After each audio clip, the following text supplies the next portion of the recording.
Still so much to get to here today.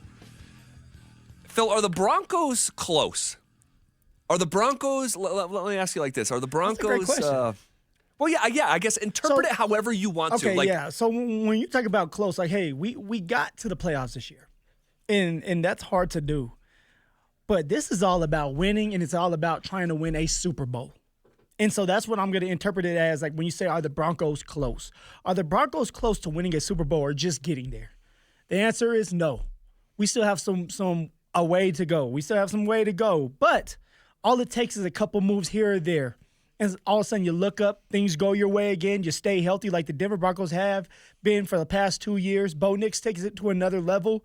You end up getting a receiver and adding some more talent around Bo Nix. Then you look up and you're in the Super Bowl. But right now, the Denver Broncos are not close to winning a Super Bowl. Well, don't tell Sean Payton that. You remember him at the end of the year press conference? He was almost defiant in a way, where he was asked about the difference between where they are and the rest of the playoff teams in the AFC. And he said, I didn't see a lot of great separation in that first half against Buffalo. So come on, Sean. And then he said, and if we got past that game, we felt real good about that next round. He's taking the shot. Well, the team he felt real good about is going to try to be the first three-peat champion in the history of the NFL. So it's like one of these. You gotta love the confidence, though. Sean doesn't care. Sure. He's like, you know what? I'm taking it all. He's Sean, man. He is a different cat. I have a tendency to agree with you. The Broncos far exceeded expectations. They hit on their quarterback in the first round. Their future is incredibly bright. We talked about having and have been talking about the 4 cornerstone positions, not to minimize other positions, but if you're going to list the 4 most important positions in football, the Broncos have checked between their quarterback, their pass rush, or in terms of Nick Bonito, 3rd in the NFL in sacks. Did you ask James in order to be able to say that? I did not. Okay. I did not, but I was told he called the cops on me for theft. That James on Friday said that was his opinion, proprietary, like he owned it. It's more of an observation than an original thought. But me and James will have to duke it out when we see each other next. But having the 4 cornerstone positions checked, the future is bright. But 2 things can be true at the same time. You can be in a new place where you haven't been 8-9 years. The future could be bright. You could have your quarterback and your coach, but also be a long way from where you're trying to go as well. Well, yeah, because although you have those 4 legs that's holding up the foundation of what you really need done, you still need key pieces. You still need some of the depth pieces because it's a long year. And for the Denver Broncos, at some point, the luck will run out, and you're going to have to rely on your second and third string players. And what I mean by that is the past 2 years, the Denver Broncos have been phenomenal when it comes to staying healthy. Yeah, just ask Sean. Ask Sean. He'll let you know. But when you are not healthy and you have to rely on the second and third string players, is there a big-time major drop-off? And if there is, you're not going to win a lot of games. But if you can find somebody to fill that void, fill that hole until that starter comes back, that's when you know you have a good football team. And so that's why I'm like, hey, if they can continue to build off this, and this is football, and if you get a couple pieces, you could turn the game around so fast. Totally. I mean, look at the Houston Texans. When I was there, we went before I left and went to Miami, I think we were like 2-9, 2-8, something like that. And all of a sudden, that next year, they're looking at going to the playoffs. So it just takes a couple key pieces, but it starts with the 4 legs like you talk about, and you move from there. Yeah. Each fan is going to have to decide where they think the Broncos are for the following conversations. All right? And we're going to have another one tomorrow. We may even have it today. Who knows? But this conversation around 29-year-old Myles Garrett. Beast. Who officially, I mean, what an official trade request. The whole statement. Yeah. I'm like, is he retiring? The bottom of it, when he actually says he wants to be traded, is in bold. He's got the signature. Like, that was pretty. I'm demanding a trade. Yeah. Here's this letter showing it. So Myles Garrett has 2 years remaining on his record-breaking 5-year, $125 million extension he signed back in 2020. My man says, show me the money and it received. He gets the bag. Yeah. But it's got no more guaranteed salary left on it, which is a big deal, right? It's a big deal. So in late December, Myles Garrett said he did not want to go through another rebuild in Cleveland. And at the end of the sixth losing season that he's faced since entering the league back in 2017, he said this 2024 season was more disappointing than Cleveland's 0-16 season in his rookie year. That's a wild thing to say. That's insane, but it always takes me back to when I was talking to Justin Reed, the safety for the Chiefs now, and we were talking about the Houston Texans when they were close to getting to the Super Bowl, and the Chiefs ended up winning that game. And I was like, oh, how was that year? Because you guys, I think, started off 0-4, and it turned it on. And you guys almost beat the Kansas City Chiefs to get to the Super Bowl or close to it. Yeah. And he was like, man, we were winning games, but it felt like we were losing. Because the locker room was not close. We were arguing with the coaching staff and the general manager all the time because the general manager was the coach. It was O'Brien. Yes, Bill O'Brien, You know, and so he was trading people at that next year. But during that season, we were not on the same page. And so when you're in Cleveland and you're getting your muffin cap peeled back every other week, and Deshaun Watson, who you're paying a lot of money for, is not in the mix because he blows his Achilles out. And who knows if he plays next year, because he retore his Achilles again Which not is too wild. far ago, not too long ago. You get tired of it.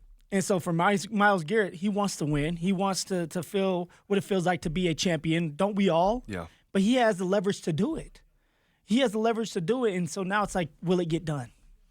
Well, twice in the last month, the general manager there in Cleveland, Andrew Berry, said he does not intend to trade Garrett or entertain even offers for the six-time Pro Bowler.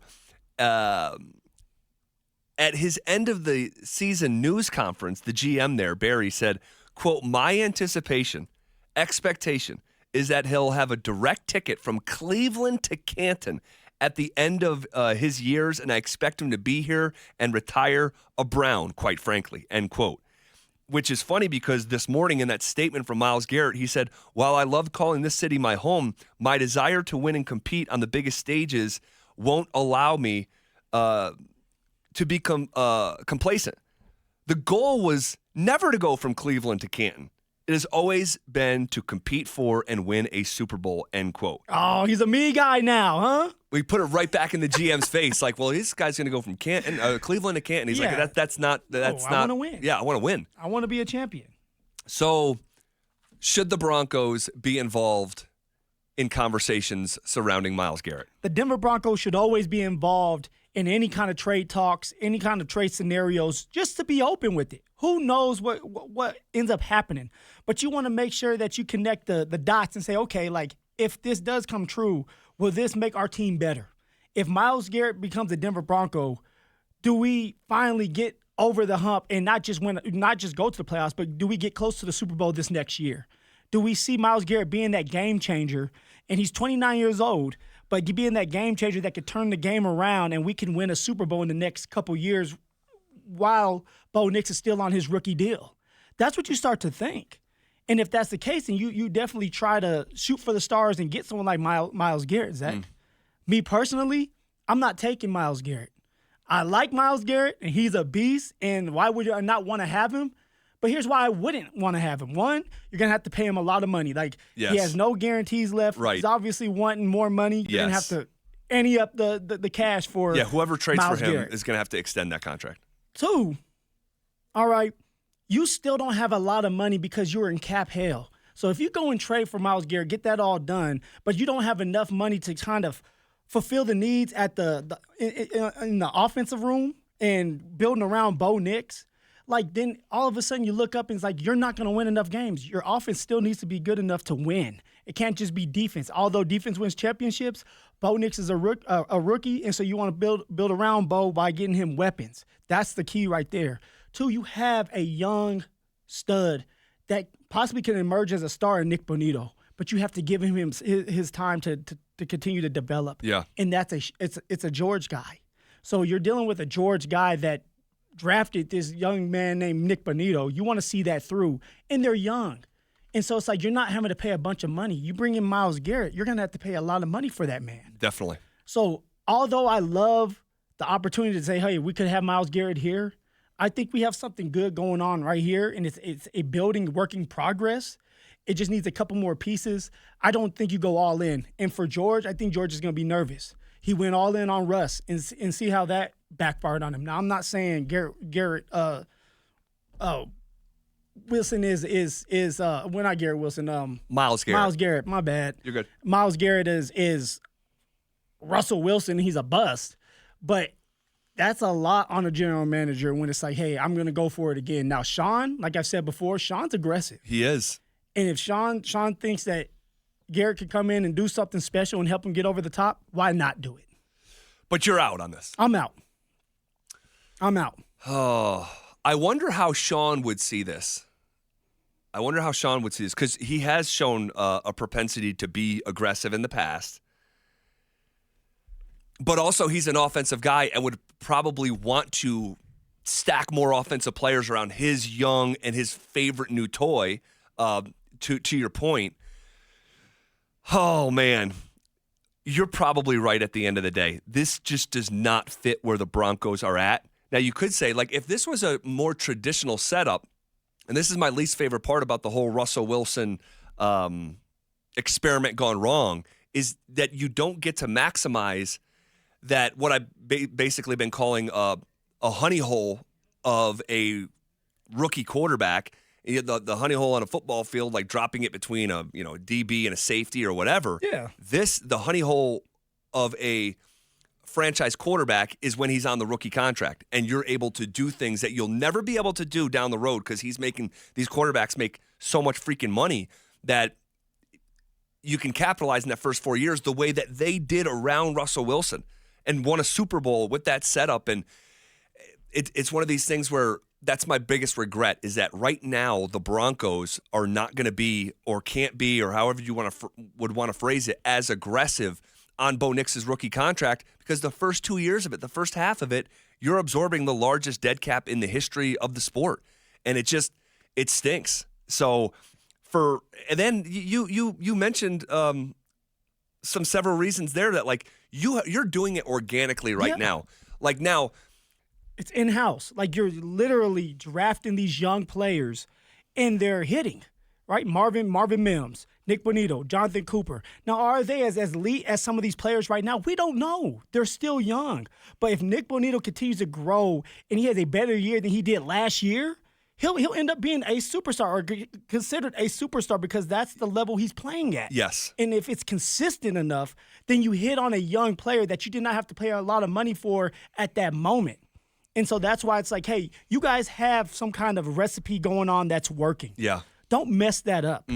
You still have a little bit of money this year. All right, you're still in cap hell though.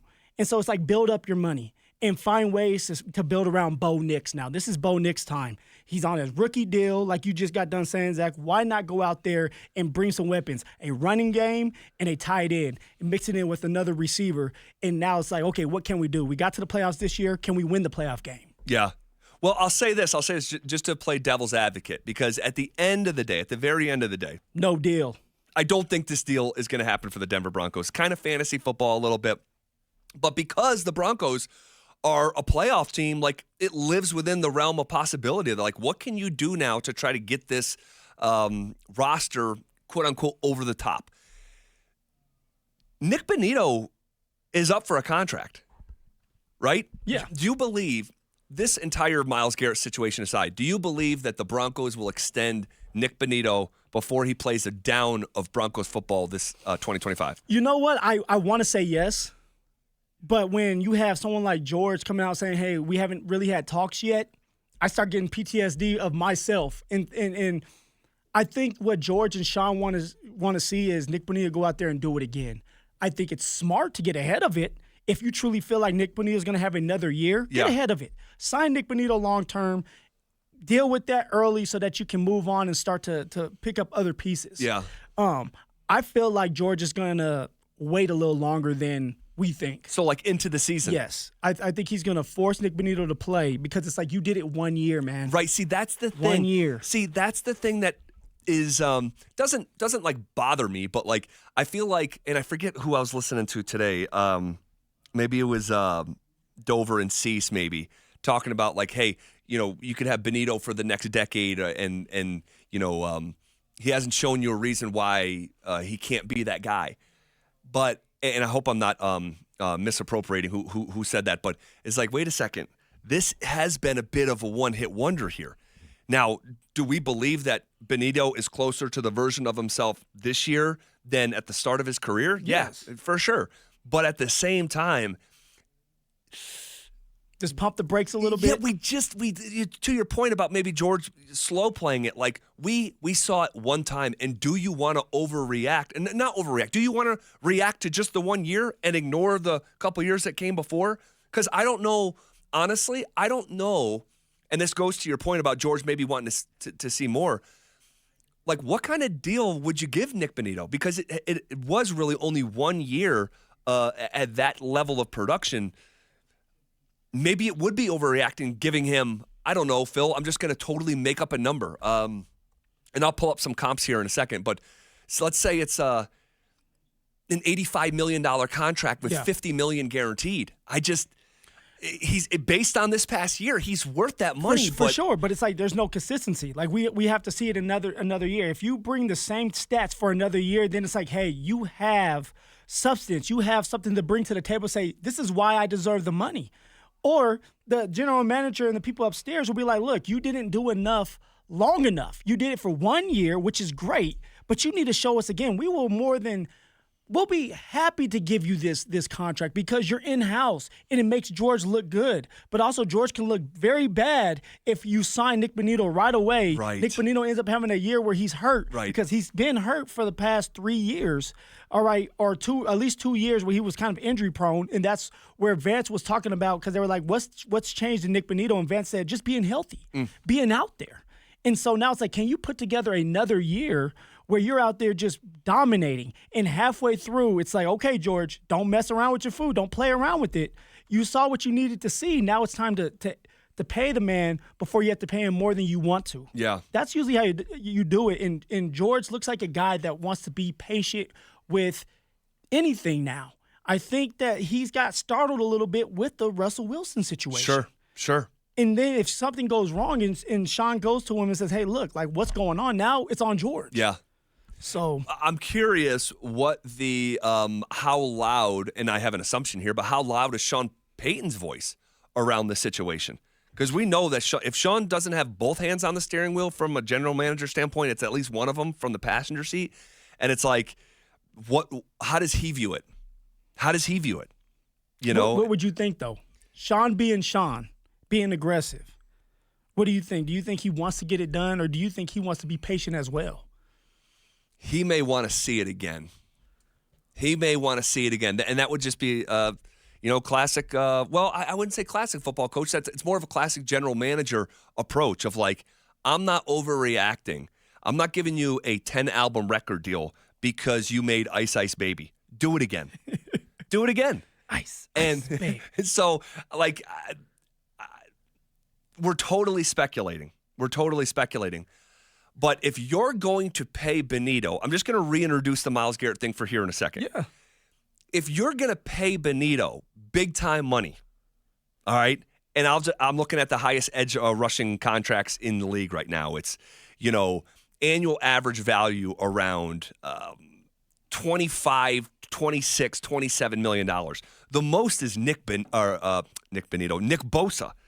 this is insane. He got a contract for $170 million that averages $35 million a year with $122 guaranteed. That's insane. That's insane. His brother, where's his brother? Joey Bosa should be up closer to that as well. He's with the Chargers. Yeah, and he got paid a lot of money, man. Yeah, he never could stay on the field. He is getting $20 million. Yeah, never could stay on the field. But if you're going to go down this road with Nick Bonito, and again, I'm just asking the question. All right, and Bonito is. Let me pull up exactly how old Bonito is, just so I can get a good comp here. He's 25 years old. Okay, he's 25. Okay, so if you look at guys who signed contracts when they were around that age, it's like Max Crosby.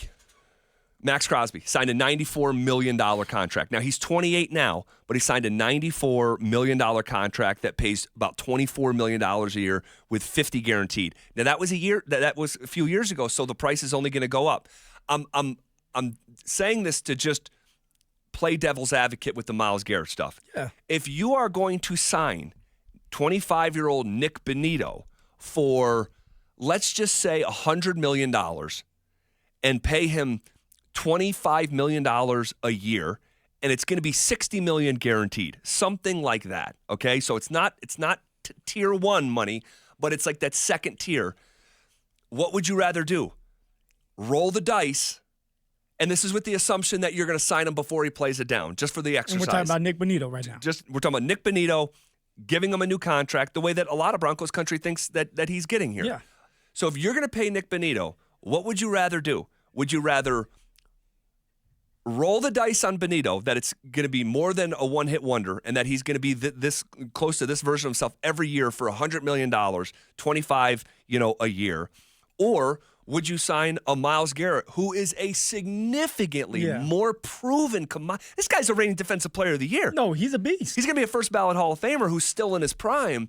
Would you rather go down the Bonito route based on 1 year and sign him to $100 million and 25 a year, $60 million guaranteed? Or would you rather sign Myles Garrett, who is older but is a far more proven commodity, and you're going to pay him, instead of $100 million, you're going to pay him I'm making it up, 120 instead of 25 a year, it's 28 a year. Instead of 60 guaranteed, it's 70. When you put it out there like that, then I guess I would have to go with Myles Garrett because he's proven that he could do it consistently. Right. He's done it before. He's bringing something different to the table, and that's he's going to have multiple double-digit sacks every single year. He's going to wreak havoc in the backfield. He will one-side you, and we've witnessed it multiple times with Nick Bonito. Like, we just don't have enough information on him because it's only been 1 year. So me being a former player and I love my veterans, I would rely on saying, hey, Myles Garrett's going to come in and he's going to be our guy. And he could turn things around. That's what I would think. But as a general manager, I would probably go more so of Nick Bonito because it's a cheaper option. He's 24 years old. If he does end up being the guy we believe he is going to be, we're going to get him for cheaper than we would if we kind of waited out and go from there. Like, I'm looking at the salaries right now. Like, think about it. Bradley Chubb got paid $110 million. He had a $110 million contract. That is wild for the Miami Dolphins. I said at the time, look, that that is wild. And Bradley's 29 years old, and he didn't even play this year because of his knee. So if you get someone like Nick Bonito and you put him on a $100 million contract and he ends up having another year like he did this year, that's a steal, man. So I would still go, like, the player in me say Myles Garrett. Why not? Like, we have a chance to win. Let's go in there and win. And if we're close to winning a Super Bowl or we can get to Super Bowl and Myles Garrett's the guy that can get us there, why not? Well, this reminds me of the who were we talking about last week? It was Chris Godwin and who were we talking about trading for? Garrett Wilson. Yes, That's another Garrett. Yes, Another Garrett. Yes. So I'm going to go with the youth now, Zach. But are you – because you're going to have to trade your first-round pick for Myles Garrett. Yeah, you would have to trade your first round and some more. So here it's just like you're paying the guy in-house, Nick Bonito. You keep your first-round draft pick. Right. In the other scenario, you're going to have to trade a first-round draft pick for Myles Garrett. And it might be, according to Diana Rossini, who was quoting a general manager she was texting with, she said it would probably look like a 1+. He said the idea – this is a general manager – the idea that it's going to be like 3 number ones said not happening. He said a 1 and a 2, so a first and a second-round pick. He said a first-round pick and 2 third-round picks, or a first-round pick, and you can throw a player in there. So would you give up a first and a second? No. Because then look at it. You get to keep Nick Bonito. Yep. You add Myles Garrett.